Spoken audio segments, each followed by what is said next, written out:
the Bliss Business Podcast, the show about empathy, connection, and consciousness in business. Today's episode is brought to you by Zero Company, your paid search, social media, and programmatic ad experts. So Tullio wants a robot therapist out there, I think. Yes, absolutely. You know, ever since Sam was on the show and he was like jamming to this beat. You're getting into the beat now? I get into it now. Yeah. So hello and welcome back to the show where we talk about empathy, consciousness, and connection in business. We've got a fun one today. As AI continues to speed rapidly forward, we're going to rethink the 3 laws of robotics. I'm Stephen Sakach here again with Tullio Siragusa and Ash Maher. Hey guys. Are we really real or just robots? Ash, Tullio, and I covered the topic of AI and CEO on last Tuesday's episode. There were some discussion in that show about how AI can be very myopic in how it follows and optimizes toward a goal. Give it a single goal like pursuit of profits, and it could really be pretty ruthless in achievement of that goal. It's kind of what we talked about. Mm-hmm. And with this latest generation of AI, now we're seeing like these autonomous robots entering production lines. You know, the future is now. So as you may be aware, Isaac Asimov came up with the 3 laws of robotics originally in his short story Run Around in 1942. These laws were created to address anxiety of robots becoming too powerful and turning against us humans. Sounds familiar, right? Like we're all a little on edge about where we're going with AI. So I'm pretty sure the 3 laws as they are aren't good enough if they're going to be the guiding principle. We're going to kind of cover them and see where some of these gaps are. Ash, can you review what are the 3 laws of robotics? Absolutely, Steve. So the 3 laws of robotics are: first law, a robot may not injure a human being or through inaction allow a human being to come to harm. You have to go through them like a robot, though, Ash. Robot. Second law. First law. A robot must obey the orders given it by human beings, except where such orders would conflict with the first law. Well, I can already imagine there's some flaws in just having these very... That robot better not be programmed by me. It's going to have a hard time obeying. Right. And the third law, a robot must protect its own existence as long as such protection does not conflict with the first or second law. I think they're describing like a potential first or future Terminator movie. If you follow these laws, protect your own existence. Robot good. Humans and the humans can tell you whatever they want. You do whatever they say. Human bad, robot good. The robot is so conflicted. What if it can't distinguish a human versus a robot because it's got like human skin or something? You know. Well, now you're getting into Blade Runner. We're still in the iRobot movie here. So I've advanced our movies.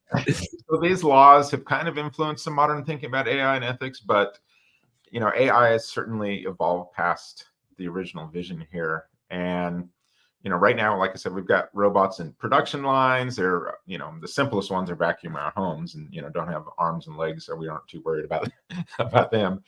We've got autonomous vehicles, though, you know, driving around with no one in them in cities like San Francisco. So we are developing also AI agents to do things in the virtual world where they don't have a body. And that's, you know, I think really the first sort of battleground we see here. But Tullio, what are some of the limitations you think? Let's just kind of dive into some of the limitations of these original 3 laws of robotics. I mean, they were good, but they're some... They're pretty. They're elegant. They're pretty. Pretty elegant, simple. You know, big idea is always simple. So kudos for doing that. But they're a little limited in terms of protecting individual humans without consideration for like broader social and environmental implications. I.e., it doesn't take into consideration that we feel things and react and change our mind. So the laws are a little silent on issues like well-being of communities, environmental sustainability, and even economic impact.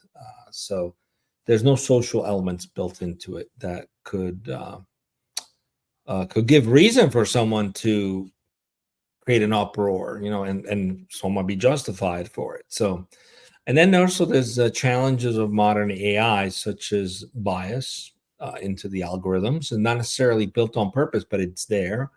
There's privacy concerns, social inequality. It doesn't take that into consideration. And these issues extend way beyond the scope of Asimov's original laws. So while his laws were excellent, they were an excellent starting point for thinking about AI ethics. They're not comprehensive enough, really, for the complex technological and social landscape that we live in today as well. That's a key thing. It's not just a technology landscape, but it's also the social landscape we're in today. I don't think we planned for very divided, sort of polarized culture that we have today when he came up with these laws. Yeah, and I think too, when we're thinking about business, we covered those business scandal shows, and we saw humans making tragic decisions on very, myopic thinking, very solely focused on profits. And I think in a lot of those system breakdowns, we saw kind of that a higher purpose beyond, just profits could have steered these companies in the right direction. And we saw that if they had like a conscious capitalist approach, things would have stayed on track. And in a lot of these cases, I think if you replaced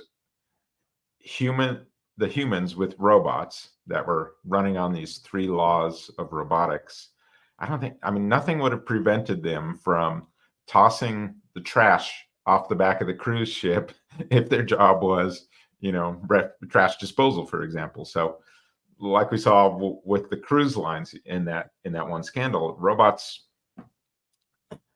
they would just be following kind of this order, and they wouldn't be thinking about any sort of big picture thing beyond, okay, this isn't, killing anybody that I can see. I don't care about the fish. I don't care about the, what's going on in the environment there.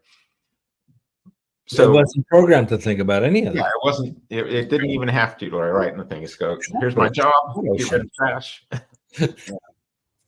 And I think, now kind of picturing some of these scandals. What if we had robots in place? I don't know. I feel like sometimes they're just going to be the fall guy of the future, probably.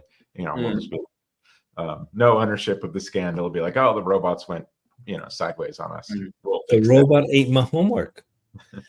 And on that note, Steve, it's, regulation is going to be super important during those times, because if that's not a regulated industry and robotics is involved, you can imagine that there's going to be some people in that industry who will use robots to cut corners, and those robots know how to cut corners very, very well. But you'd imagine now we live in a time where ESG is becoming a really big deal, right? Environmental, social governance. And I think those are going to be algorithmically programmed into the robots of the future.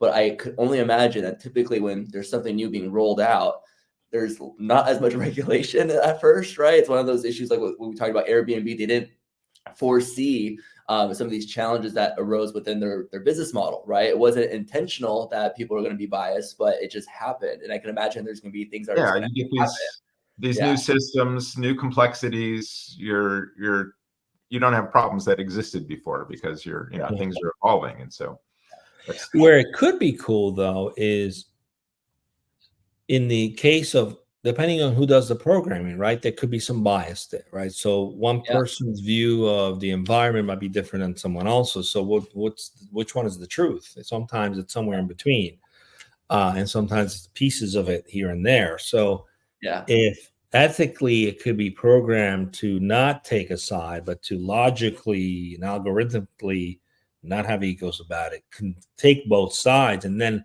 sort of spit out a possible solution that solves the problem of both sides, then it would have empathy, right? Then it would technically able to solve a problem for both sides, where typically both sides would disagree or even fight over something. I think there's a tremendous opportunity, if done correctly, for some of these systems to be programmed in such a way to actually even maybe not eliminate conflict, but de-escalate conflicts because of its nature of being able to take massive amounts of information. And then if it's programmed correctly to think what's the highest good for everyone involved, create a win-win scenario for everyone involved, it could probably compute an idea that we wouldn't be able to because whatever limitations, but it's beliefs or ego or what have you that gets in the way of these things, right? Go ahead. I was going to say, you just brought up a very scary point that right now, at the way things stand, the fact that we live in a divisive country that is struggling making bipartisan decisions. Imagine rolling out AI where there for sure is going to be bias in the systems when we already have a 50% divided country where one bias believes one thing, another bias believes another thing, but both sides are making robots, right? Both sides, it's a bipartisan initiative to serve the market and in AI. But now imagine the biases out. That's where I think there's going to be challenges. That's why all robots should be made in Switzerland.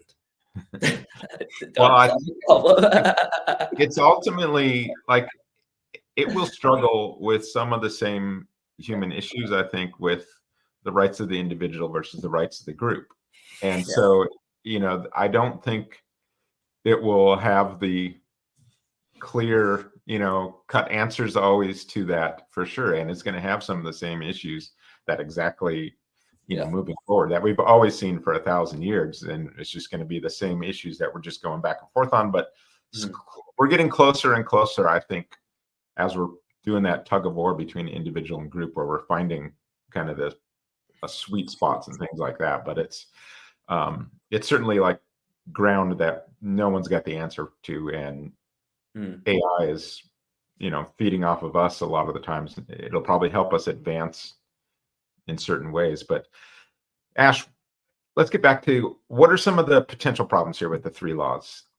Well, okay, these are just a couple, right? Let's talk about environmental degradation. When you have an autonomous robot in the agriculture industry, it could actually harm it if it's trying to pursue efficiency and cost cutting by harming the ecosystem, not really taking into consideration that there's certain processes in place. It's not going to care about that with these laws. Not going to care at all, And again, it goes back into programming these things into the robot, and there being an awareness that programming may need to be in place.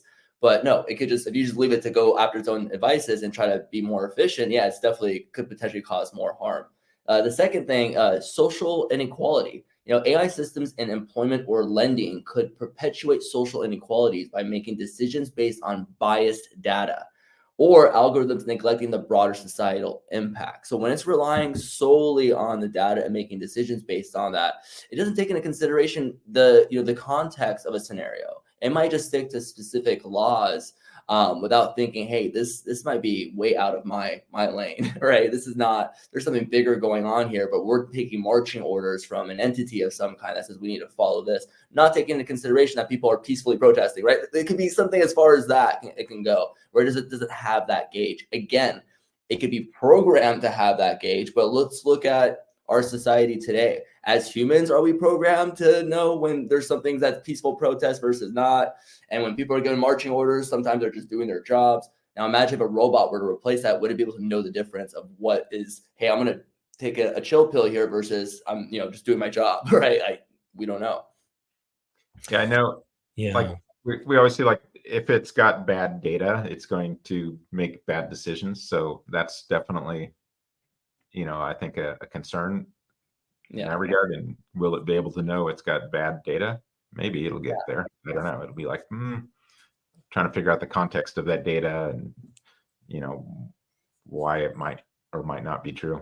I mean, not to get too political, but just say you're right. I mean, there's data that people rely on to make decisions. Sometimes that data isn't the best, and that data has to go through legislation, right? Now, imagine if a robot has a black and white version of thinking. It's not taking into consideration all the sides, or maybe an ongoing discussion on a matter that hasn't been, completely inked out, but is in law at the moment. Certainly not with these laws. It's not thinking that way. Tullio? Yeah. I just want to mention, as we're talking about this, I realized, okay, while we are probably in the most depolarizing time ever in our existence, we're also at a time when there's people who have more self-awareness and higher consciousness. So this technology had to come out 40 years ago would probably be really, really detrimental. But now, maybe with the right people, with the right mindset, who are thinking not just in the here and now, but also the future, it could be improved. Like part of the issues with the current sort of robotics laws is it doesn't take into consideration the well-being of future generation. It's just responding to the here and now, right? So, for example, it could be an AI system that's focused on cost cutting could favor cheaper but environmentally damaging processes. It's not thinking about how that's going to impact another generation from now, or it could also lead to declining living conditions for future populations as well. Like we were just talking about, I got to remove the garbage. I'm dumping it here over the ship into the ocean without thinking about the impact it has on the ecosystem. And also, we talked about the Harvard Business Review study last Tuesday that this short-term thinking was one of the reasons AI was fired as a CEO, despite outperforming in all other metrics. So when we talked about AI as a CEO, it could do really well in some areas, but it doesn't have the human touch relationship. It got caught up in that short-term thinking, and that ended up being, because it was seeing short-term results. The data that is getting back was like, okay, we're doing good. And then when something went sideways, that's where it got sidetracked. Yeah, and because that requires consciousness to think about impact beyond the here and now. The only creatures that can see beyond the as is to well-be are humans. And so you can program it all you want. I don't know that it'll ever have that ability to actually have foresight like a human being. And then the other aspect is challenges with privacy violations or even surveillance overreach, right? So think about robots and AI that can surveil, that can be used for surveillance purposes. They could be tracking individual behavior without their consent. So, to a certain degree, it could actually remove the idea of free will, which is probably the greatest gift we have as human beings. I'm just picturing the nightmarish HOA robot that goes around the neighborhood and is, going into your yard and getting up in your business. Right. Or predicting when you're going to do something and like giving you a fine in advance of doing staring in your window, just standing outside. Like the Minority Report, whatever that movie was. It's like, it's like that person's going to do a crime and they would go to jail before they did the crime. But for example, like in retail, right? A robot might monitor shoppers' movements, purchase history, facial expressions to try to maximize sales and reduce theft. But, they could also run full facial recognition, use all kinds of data about your history, credit social media to its advantages, right? It could be very just invasive. Knows everything about you, and then it's like I don't want you to know everything about me until I shop. I'm anonymous, So this could be a violation of privacy. Now I know the new generation doesn't care so much about that, but some still do care about keeping their privacy. So that's a challenge there. The current laws of robotics don't take care of that. And then there's the long-term health and safety, ignoring long-term health and safety. Because robots are designed to optimize productivity or efficiency, which could push humans to unsafe and unhealthy behaviors. And in the moment, that may not have any impact at all, or any material impact, even in a short term. But long term, the cumulative effects of that could be very harmful. Could create working conditions that are stressful, that could build up over time and be actually considered toxic. So inadvertently, the robot could compromise human health by enforcing unrealistic standards and work environments that push people to burnout, or even psychological issues that would be in conflict of those three laws, i.e. someone gets burned out, stressed out, anxious enough where they have suicidal ideation, for example, right? In which case now the person's could potentially harm themselves. So now you got a conflict with those laws. So it's versus de-escalating or helping that individual out. Yeah, I don't think the robot doesn't care anything about the psychology involved in anything. And why does this person want to do this? Is it dangerous? Let me step in. It's like, so there's a lack of empathy built into it. So those laws with some empathy would be pretty cool. You almost got a pseudo-human robot, that would be pretty interesting. And I actually believe if we can accomplish that effectively, that robot could potentially be even more effective empathetically than a human because it doesn't have, I had a bad day today, therefore I don't feel like really being nice. It doesn't have those days, So, but who knows? Maybe I'm a little too hopeful for the future of robotics and AI. Yeah, I think also there's nothing in here that would prevent it from like harming like a culture, for instance. Nothing like if we had robots, 200 years ago or something, nothing would prevent it from relocating, indigenous communities off tribal lands or anything like that we've done in the past. So it would be like, no, I've got to accomplish this goal. We need this land for this, just, you're still fine. I'm just pushing you off here, right? You're still alive. That's pretty much all it's taking into consideration, is that your heart is beating, but it's not going anything beyond that, really. So I would be curious to know how you would revise this, because you're a very creative guy. I'd be curious to see how you would revise these laws. So I've got some thoughts on that, and I think we've identified some gaps here in the original laws. So I think clearly we need like just more of a holistic thinking. So I'm thinking, my first thought on how we'd revise these is because, we're talking about like those business scandals and things like that. The first thought would be like, well, it should take like a conscious capitalism sort of approach, or a triple bottom line approach, some sort of higher approach, if it's in the middle of that workplace kind of environment.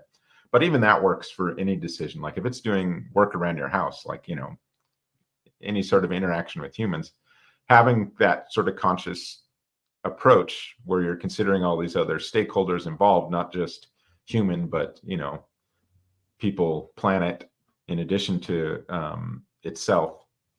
I think adding that in there would help, but then I also think it needs kind of additional perspective that something like integral theory can give it. So I've come up with some tweaks that's kind of combining these two. These won't be as elegant and concise as the original, just due to the nature of the problem with the original. We've got to say a little bit more here. So, okay, hang on a second. I wish we had like this big drum roll, because this is the big reveal of the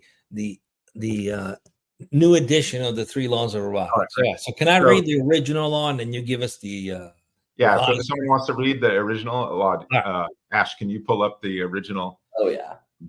First law again. First law of robotics. 1 second. Okay. A robot may not injure a human being, or through inaction allow a human being to come to harm.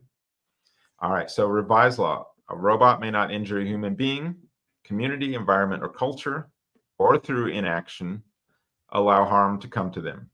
In situations where multiple interests conflict, immediate physical harm to human beings takes priority unless it leads to greater long-term harm.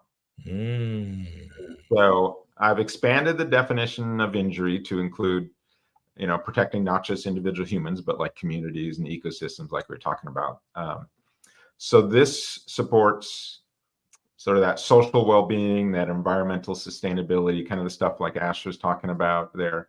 We're getting some of that language in there.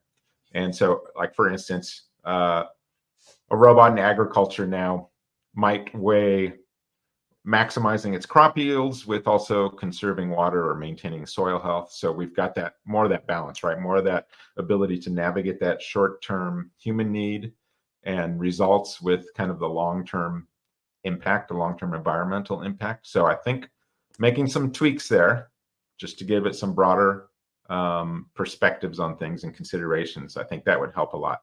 Ash, what do we got for the second law?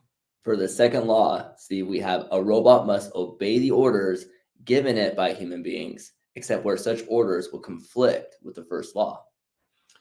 All right. So the revision here, a robot must obey the orders given by human beings, except where such orders would conflict with the physical, psychological, cultural, or systemic well-being of people, communities, or the environment. A robot must also respect human autonomy, intervening only to prevent significant harm. So we've got more whole system awareness here. And the addition to address psychological harm, so you couldn't stick a robot on someone or, make it perform some activity that would harass someone, like the HOA, I'm in the middle of watching TV and there's like the robot staring in my window at night. You come out of the house and the robot's like just watching me, just menacingly, psychologically terrorizing me. The garbage is 5 feet off where it needs to be. Exactly. Just like on top of me all the time. So this gives humans a little space to make decisions about their own well-being, right? So it's going to respect our autonomy, and it kind of will let us do some stupid things as long as it's not like going to prevent, as long as it's not going to cause like some sort of significant, like it wouldn't let me, probably it'd try to stop a suicide. It would probably try to stop you from, don't do that. That's just going to blow up, something larger, catastrophic. But if you're like playing with an electrical socket or something, it might, maybe you need to learn here and just get a small zap or something. It might let you learn the hard way, and it'll let maybe someone, like I said, thinking spraying the weed killer on their lawn or something. It's like, okay, maybe that's not good for the environment or something. But in the grand scheme of things, I'll let it go instead of, wrestling my father-in-law to the ground or something to get the bottle of chemicals. Not weed. All right. Original third law. The Ash. third law, yes, it is a robot must protect its own existence as long as such protection does not conflict with the first or second law. That's nice and tight. It's elegant. But again, I want to make sure that we've got a little more empathy in here, a little wider perspective on the world while thinking about that self-preservation, because I could see this just somehow, going sideways in ways that we haven't imagined. So let's add a little bit more here. So a robot must preserve its existence sustainably, considering individual, collective, internal, and external needs of others, minimizing overall harm, and adapting to context-specific ethical guidelines that evolve over time, without conflicting with the well-being of people, communities, cultures, or the environment. So definitely not clean and pretty like the original, but frankly, I don't want it to be so single-minded. I don't want to mess around here, right? I actually like something in this. In the beginning, it says, preserve its existence sustainably, which means you're challenging it to actually find creative ways to power itself up, for example, or recharge its batteries. Maybe it'll have to discover some new technologies. Now you're turning it into an inventor. This makes it think creatively, but not also, putting us like as batteries, like in the Matrix, where we're right. Oh yeah, I'll just charge myself up with human power. Anything. The other way, it might, it would have to define, well, what's harm to human? The human's still living. It's fine here. It thinks it's in a real world. I think the Matrix might pass through the original 3 laws. So I'm not sure that scenario would work. The robot could probably excuse itself somewhere. But now we're thinking about, human well-being in different ways here. So that, and then when it comes to sustainable existence, it'll maybe think about, okay, I'm not just going to deplete the world and just suck it dry while I'm trying to amass more and more power. So I don't know, guys, what your thoughts? You think those will help prevent our robot overlords from taking over, or are we just doomed? No, Steve, I'd say if you're involved in the process and, then we are on a good direction, but if not, again, it's the hope that people have the awareness to add these program or algorithmically add and program these robots to think in these ways. But I think there's gonna be a lot of trial and error as we find that a lot of our divisiveness could play a bias in some of the programs. But again, if it's made in Switzerland, our problem's solved. We don't have to worry about it. All the problems. It's still going to struggle with the rights of the individual versus the group, rights of the group, I think. Right. Still going to be like calculations that Yeah. it's going to make that you're going to tick someone off from one side or the other. No, This is really good. I mean, actually, these laws are good ethical laws that could be built into AI. Like, I think there needs to be. I know that we've had the think tank AI 2030 on the show, and there's definitely a lot of push for ethical AI. But these kinds of ways of thinking, I think, are going to be critical to remove the bias that might inadvertently show up because whoever did the programming had it, right? So I think this is the way to be thinking about this. Yeah, because it's introducing human elements about caring for others, and not just for the here and now, but for the future. And probably the AI can think about all the various models for the future better than we can. So there's some hope that this could help us. And Well done. Thank you.